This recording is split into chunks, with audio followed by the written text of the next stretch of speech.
আসসালামু আলাইকুম, সবাই কেমন আছেন? আজকে শুরু করে দিলাম রান্নাবাড়ি। আজকে রান্না করবো মুরগির মাংস। দেখতে পাচ্ছেন পেঁয়াজ, হলুদ হলুদ দিয়ে, তারপর মরিচের গুঁড়া দিয়ে রান্না শুরু করে দিলাম। প্রথমে যে পেঁয়াজ টেস্ট দিয়ে এগুলো একটু কষায় নিচ্ছি আমরা, ঠিক আছে? দেখতে পাচ্ছেন যে তেল দিয়ে, হলুদ দিয়ে, পেঁয়াজ দিয়ে, তারপর আদা বাটা, রসুন বাটা এগুলো দিয়ে কষায় নিচ্ছি আমরা। মাংসের জন্য আমরা মুরগির মাংস রান্না করব।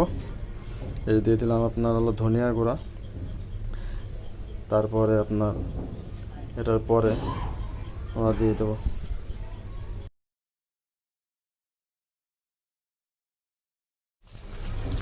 দিয়ে দিলাম মশলা আরও যেগুলো দরকার। পরে মরিচের গুঁড়া দিয়ে দিলাম, ঠিক আছে? আমরা কাঁচা মরিচ ইউজ করিনি, আমরা ইউজ করছি আপনার মরিচের ফাঁকি। এটা ইউজ করে আজকে মুরগির মাংস রান্না করব। একটু পরে এটা ভোনাবো। কালারটা চলে আসছে, দেখেন কত সুন্দর কালারটা চলে আসছে।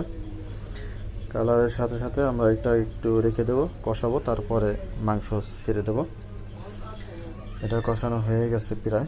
দিয়ে দিলাম মাংস, দেখেন আলু কেটে রেখেছিলাম, আলু আর হলো মুরগির মাংস, এটা দিয়ে দিলাম।